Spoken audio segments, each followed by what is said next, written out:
السلام علیکم ورحمۃ اللہ وبرکاتہ رب اشرح لی صدری ویسر لی امری واحلل عقدۃ من لسانی یفقہوا قولی اما بعد اعوذ باللہ من الشیطان الرجیم بسم اللہ الرحمن الرحیم سورہ بقرہ آیت نمبر 13۔ وَإِذَا اور جب قیلا کہا جائے لہم ان سے آمنو تم سب ایمان لاؤ کما جس طرح آمنا ایمان لائے الناسو لوگ قالو وہ سب کہتے ہیں کیا نؤمنو ہم ایمان لائیں کما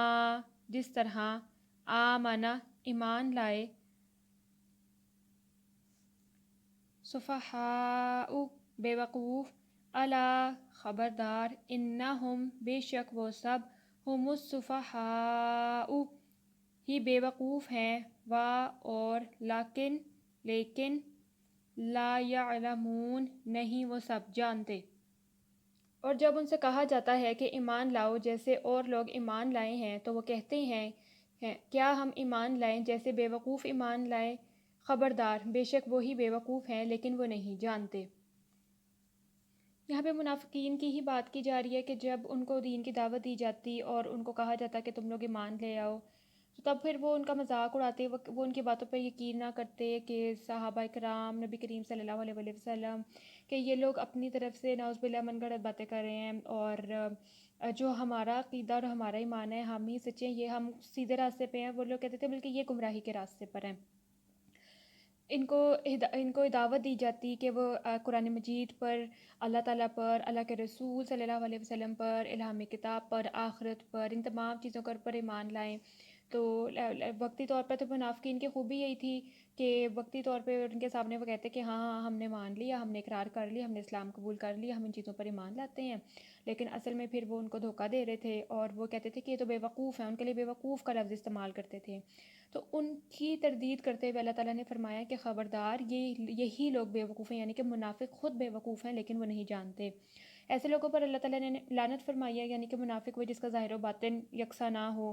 ایسے کو پسند نہیں کیا جاتا، جھوٹ کو پسند نہیں کیا جاتا۔ تو ان کے لیے اللہ تعالیٰ نے ایک بڑا سخت عذاب تیار کر رکھا ہے، جس طرح کہ پچھلے آیات میں بھی ہم نے ذکر کیا، اور یہ صرف ہم اس کو پچھلے اس سے ریلیٹ نہیں کر سکتے، ہم اس کو پرانے اور نئے دونوں طریقوں سے ریلیٹ کر سکتے ہیں۔ جیسے اب جو ہمارے صحابہ کرام وغیرہ تھے ان کو مال و غنیمت کی کسی چیز کی کوئی طمع نہیں تھی، ان کو اس چیز کا کوئی لالچ نہیں تھا، انہوں نے تو بھر کے جب اپنے مہاجرین بھائیوں کے لیے اپنے مالو جو ان کے مال وغیرہ تھے ان میں سے ان کو حصہ دیا، اپنے ان کے لیے مال غنیمت کے طور پر ان کے لیے اس میں چیزیں اپنے جتنی بھی ان کی جمع پونجی جو بھی چیزیں تھیں ان سب کو خرچ کیا۔ ان کا مال کیا تھا؟ اصل وہ چاہتے تھے کہ وہ اپنی آخرت کو سنبھالیں، اللہ تعالیٰ ان سے راضی ہو جائے، وہ ایسے مال کریں جن کی وجہ سے ان کو جنت ملے، جہاں ان کو نبی کریم صلی اللہ علیہ وسلم کا ساتھ نصیب ہو۔ تو جو یہ تھے ان کو یہ ہوتا تھا کہ ان کو مال کی پڑی ہوتی تھی کہ اچھا ان کے پاس تو پیسے نہیں ہے، یہ کیسے صحابہ ہیں، یہ کیسے وہ ہیں جو لوگوں کو دعوت دیتے ہیں اور ان کے پاس چیزیں نہیں ہیں، یہ پیسے نہیں، پیسے کے بغیر کیا کر سکتے ہیں ہم یہ اور وہ۔ تو یعنی کہ اپنی جہالت کے اندر بیٹھ کے یہ ساری باتیں کرتے تھے۔ اسی طرح اگر ہم آج کے اس میں بھی دیکھا جائے تو جو ہمارے علماء کرام ہیں، جو ہمارے دوسرے لوگ ہیں، میں یہ نہیں کہتی کہ ہم ان پر کوئی طنز کرتے ہیں یا وہ کرتے ہیں، لیکن آج کل یہ کہا جاتا ہے کہ جی ایک جو علماء ہے، جو ایک عالم ہے ایک عالم میں کرام ہے یا جو درس و تدریس کا صرف کام کرتے ہیں اور جن سے ان کی کیا وہ ہے، ان کو کون سے کوئی اس پیشے میں یا اس فیلڈ میں کہہ لے آنے کے بعد ہمیں کون سے کوئی منافع بخش ہمیں کوئی وہ ملے گی، کیونکہ ہم دین سے دوری ہے نا آج کے ہمارے دور کے اندر، لوگ اس طرف آتے نہیں ہیں۔ ایک اگر ہم اس کو ایز این آکوپیشن بھی دیکھیں،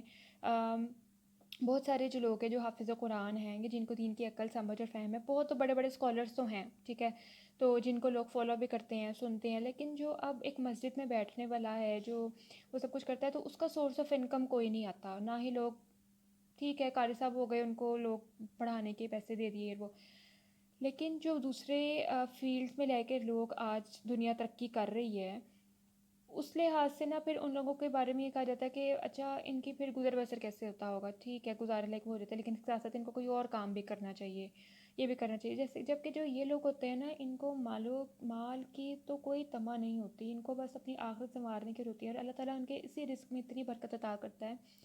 کہ ان کا گزر بسر بھی کہہ لیں یا ان کے زندگی گزارنے کا جو ایک